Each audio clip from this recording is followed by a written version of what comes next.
Lightning FX allows you to supercharge your scene with dozens of lightning templates. In this video, I'll cover how to set up Lightning FX and how to get started. Once you purchase the pack, you will receive this zip file. Extract it anywhere you prefer on your PC. Open Blender and go to Edit, Preferences and select File Paths. There, in the Assets Libraries section, click the plus button and navigate to where you extracted the zip file. Open that folder and add it as a new assets library. You can change the library name if you want from here. Make sure to save the preferences if you haven't enabled the autosave option. To access the Lightning FX, open a new window like this and change it to Assets Browser. Select the library we just added. And here we have Lightning FX ready to play with inside Blender. Expand the hierarchy to see all the templates offered by Lightning FX. Let's take a look at one of them. I select this lightning branch and drag and drop it into the scene. Since our lightning branch is very thin, I go to wireframe mode to see it clearly. When I play, you can see we are getting this lightning effect with sparks. I go to Modifiers tab. You can see the effect is made using 4 different modifiers stacking together: lightning, sparks, smoke and material. This layered workflow is a common theme in most of the effects you see in Lightning FX. Let's take a look at the first modifier. This one is responsible for the basic look of the lightning effect. Here, this trigger will enable and disable the lightning effect. You can animate this value to trigger the lightning effect anywhere on your timeline. Then, in this template, you have this start and end location vector to control the position of each end of the lightning branch. You can also use these gizmos to change it easily. The Sprite slider will trim the lightning. You can adjust the lightning resolution from here. After that, here in the distortion panel, you can control the look of the lightning. Distortion scale, strength, speed are common parameters you will see in almost all the effects.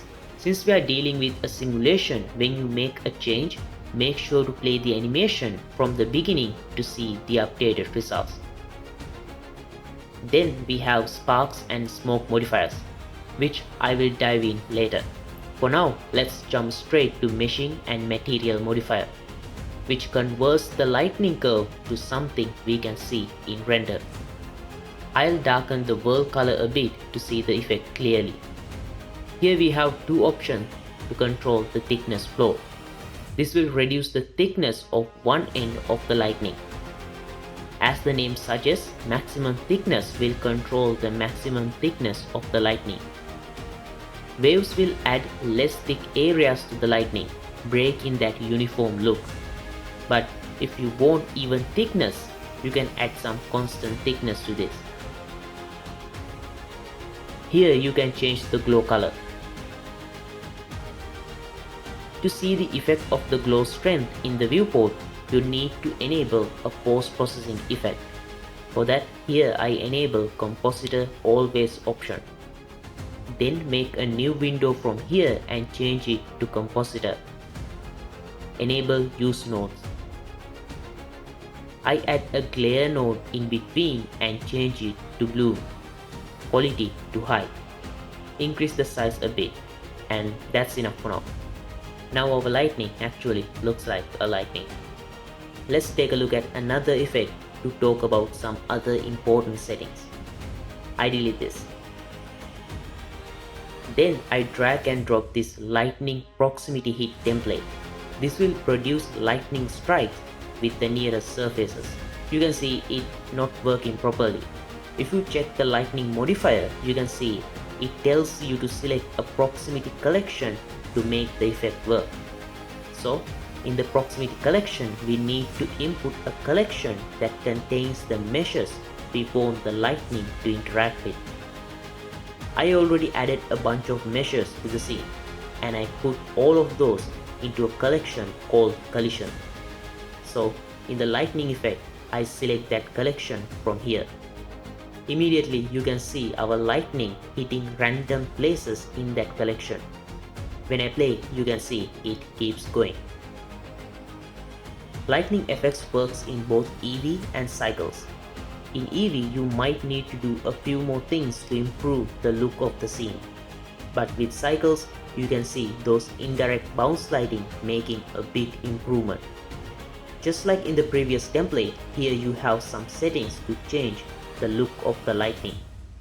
They are very much self-explanatory, so let's move on to sparks. Immediately you can see these two inputs linked to the previous modifiers, trigger and sprite inputs to make things easy for you. But if you like to override it, simply right click and delete the driver. Here I have sparks spawning at the start location, which I don't want, so I can disable that from here. Now if I play, you can see we no longer have sparks at the start, only at the hit points. Here you have some other settings to control the sparks effect. You can enable physics collisions for them. Before that, I disable the smoke layer so you can see it clearly. Then back in here, for collision, I select the collection I made earlier. Make sure collision is enabled. To see the sparks interactions, we probably need to increase the lifetime as well. I set it to 50.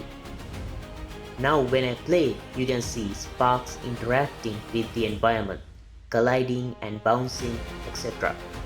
You can control those physics settings from here. To control the look of the sparks, go to the final modifier, Meshing and Material. In the Sparks section, you can control the sparks shape. Add size randomness, change their color. If you select this gradient option, it will override the glow color and add a fire gradient to the sparks, which changes the color with sparks edge. You can change this slider to change its hue. Let's enable the smoke modifier. This is a sprite sheet based smoke effect I added to improve the look of the lightning interactions. The sprites will always face the active camera. Since I don't have one in the scene, let's add one. Immediately all the sprite cards face towards the active camera. If I go to render view, you can see a bit of smoke layer around here. It's a very subtle effect, especially with the lightning in this scene. So let's go to material view. Here you can see those smoke sprites clearly. You can change the settings regarding it from here. Since there are a few sprite layers here that use transparency, in cycles you might see some black areas. To reduce that, you can increase the transparent bounces in render settings.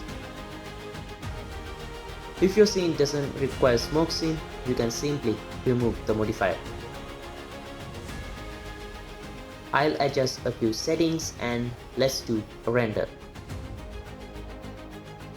It's a decent render, but Lightning FX allows you to have motion blur enabled sparks, so let's enable motion blur and render it again.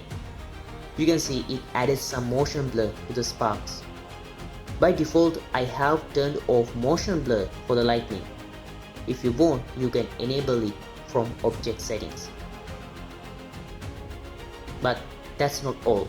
Lightning FX allows you to have motion blur to the sparks without enabling motion blur, which could help you save some render time.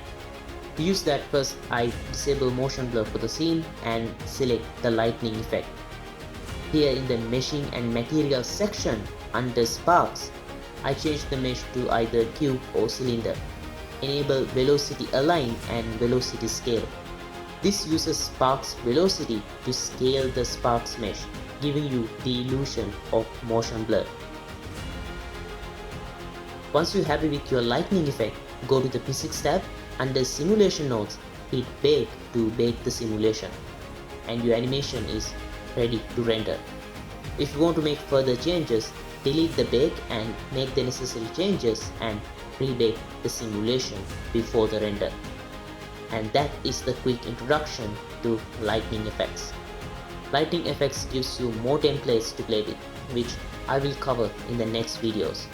So until then, see you later.